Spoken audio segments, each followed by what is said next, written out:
Hey guys, welcome back to the You, Me, and a Mike podcast. So this is going to be our official relaunch. I was having problems on my end with consistency and getting this thing really produced the way that I wanted it to come out. So now I'm proud and glad to announce that I'm working with an old friend of mine named Jeff Darcy. He has a recording business and a studio called Relic Recordings, and he is starting to produce these and mix them. So we're kind of collaborating on this, and moving forward, I'm really excited for the kind of production value that's going to come out with these podcasts. This is going to be part 2 with Josué. We get into a couple interesting things.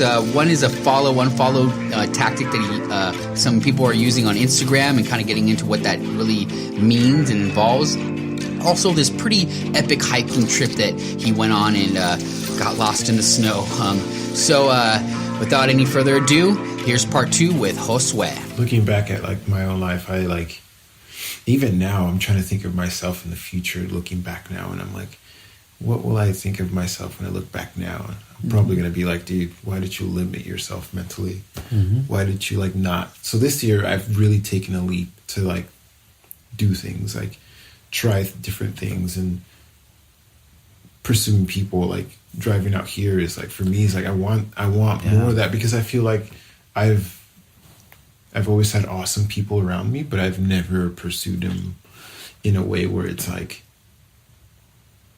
dude, yeah, I'll drive out wherever. I'll let's do this, I did this epic trip up to the Sierra Mountains for a day because I was like, why not? Let's go.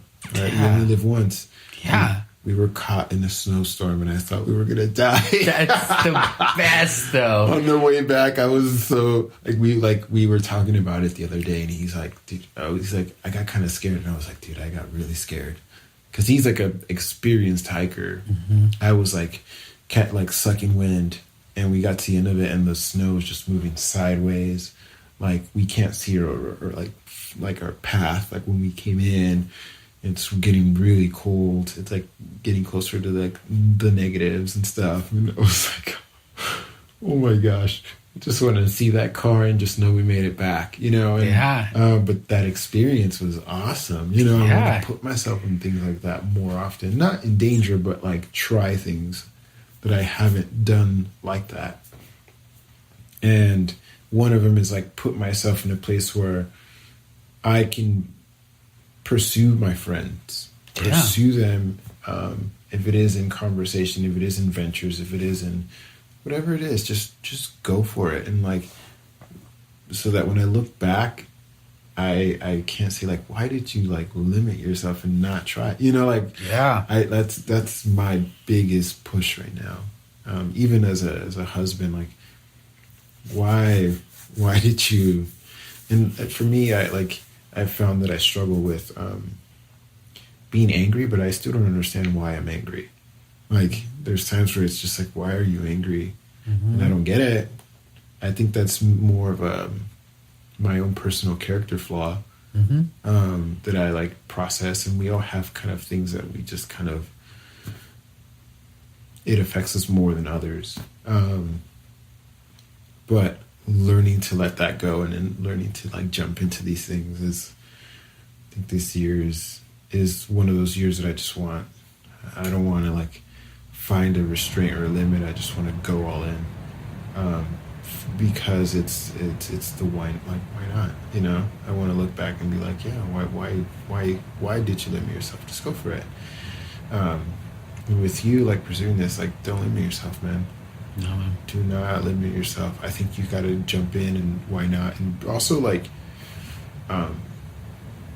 looking at what you do, I think limiting your and this is inside of me stirring. Don't limit yourself to only doing these things on your own, because there are other people around you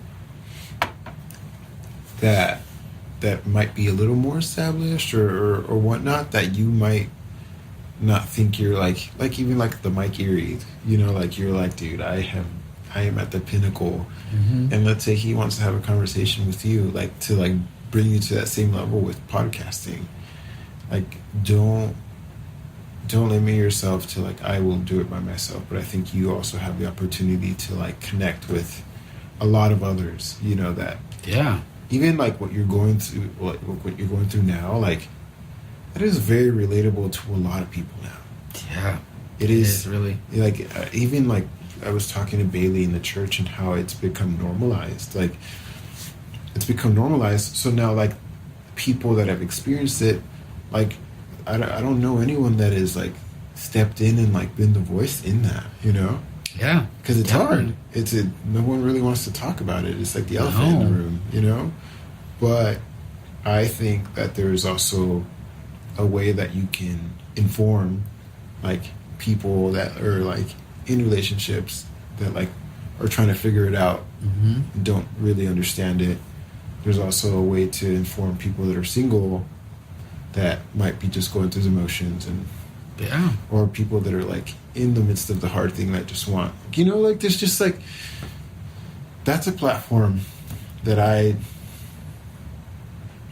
can't touch, you know, but I think you have a voice, and you've from what I've seen, you've carried yourself in a way where it's like, it's not only honorable, but it's like people will look at you and they're like, dude, that's my boy.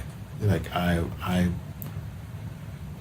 not only like want to relate more, but I want to like sit in that gap too with you. Like I want to hear it. I want to like sit there with it. I got to experience that with a friend's wife who like was like the opposite. The dude was a wild card, and yeah, like we sat there and we sat through it and cried, and it was heavy, man. But there's a lot of people like that are going through it, and they don't have people like me or Bailey that can sit, you know, like it's a platform that can really change the way it can really change the dynamic of where we're at culturally.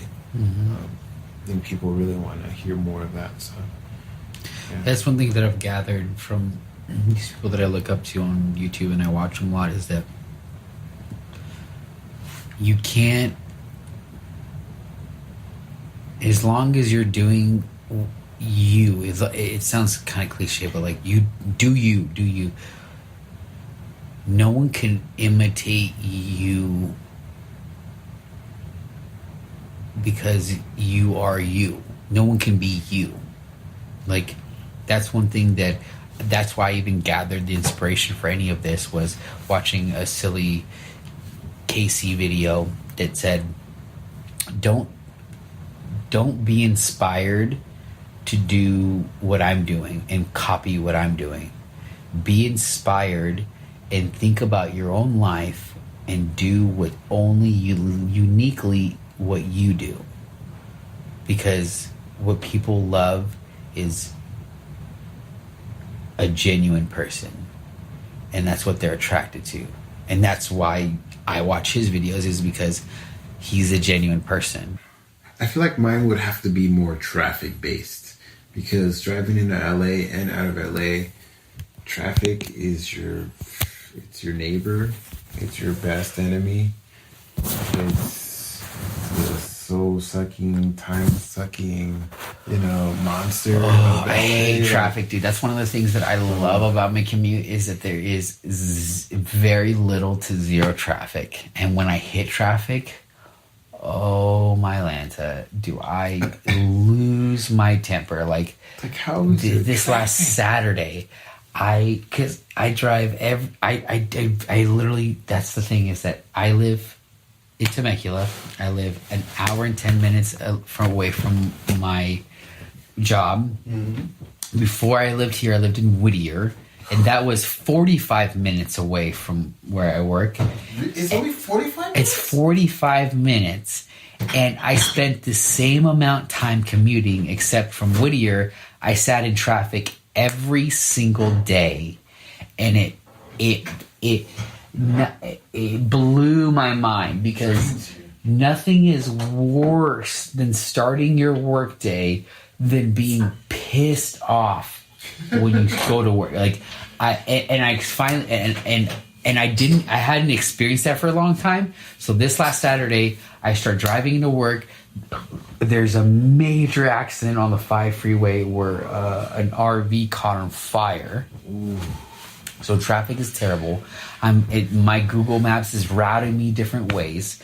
And I am literally just like shaking my steering wheel because I'm so mad that I'm like, because it took me an hour to get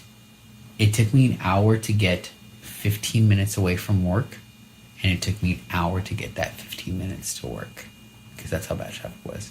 And I was losing my mind. And when I got to work, it was very evident I was not in a good mood. I was pissed off.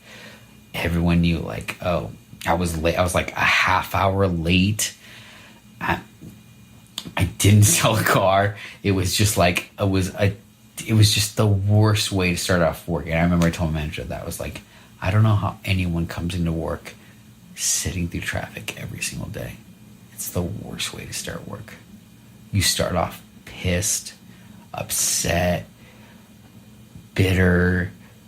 Like, it's the worst. And I was like, I can't imagine anyone that sits in the traffic every single day. I couldn't do it. I would lose my mind. So the fact that I get to just cruise to work every day and cruise home and have very little issues, I'm very, very lucky. That's why I'm willing to work where I work. I'm willing to live where I live. I love where I live. I love this community. I love land. I love being in wine country. It's awesome. I'm secluded from everybody, but I'm close to my girls. And dude, I want to go wine tasting out here. I've never been wine tasting out here, and I live. And it's because I'm a social creature where I don't want to go wine tasting by myself. I don't want to go to restaurants by myself. Next time I come out here, I'll like come earlier because I like. So this would be like the other day. I was trying to figure out like what would be a good time because I know like work is different because you come out at a later shift. There are days where I get off at 5 though, so I'm off. I can be off early. And there's days because I'm either off at 5 or I'm off at 8. Or there's days where I'm off. Dude, we can like wine taste and podcast. Yeah. There's great restaurants here. There's so many good restaurants. See, that's what across the freeway. I was talking to a friend who lived out here and then moved to. They moved to the arts district. So they went from here to the arts district. Wow. And I met him at a random photo shoot. Became friends. He's a photographer, but he wanted to move out there because that's where all the work is. That's where everything is. Excuse me. And he was like this wild dude. Invite him to our wedding. Super fun. And yeah, he was telling me that Temecula is amazing. Like, we knew about the wine, but he's like, dude, there's more than just wine. Yeah. There's a lot more that Temecula has to offer. And I think people just like, it's very underrated because people out here don't want to commute there. Maybe like the older demographic might because of the wine, but that's about it, you know? Yeah. So yeah, I really want to give it a shot. I feel like when it comes to wine, Temecula is not far. I go up to San Francisco, and then from there I go up to Sonoma and Napa. Yeah. Why not? Yeah, that's definitely wine country. This is just like local wine country. Yeah, there's so many vineyards. I only a few months ago, I just started driving through the wine country, and it was just so beautiful. There's so many wineries. I didn't even realize it. Like, I keep wanting to just find someone to date that I could just take them to a winery because I'm like, I would just love to go to a winery. Dude, how is the dating world now? Like, what are you up to? It's completely different, man. I don't even know. I'm trying to not really get involved with it because it's all online now. It's so crazy that like before I got married, Tinder, Bumbler, all those things did not exist. It was old fashioned. You had to meet them in social settings. And it's still very old fashioned if you just put yourself in that. Yeah. It is, but it's like it's a different game, you know, online dating and actual dating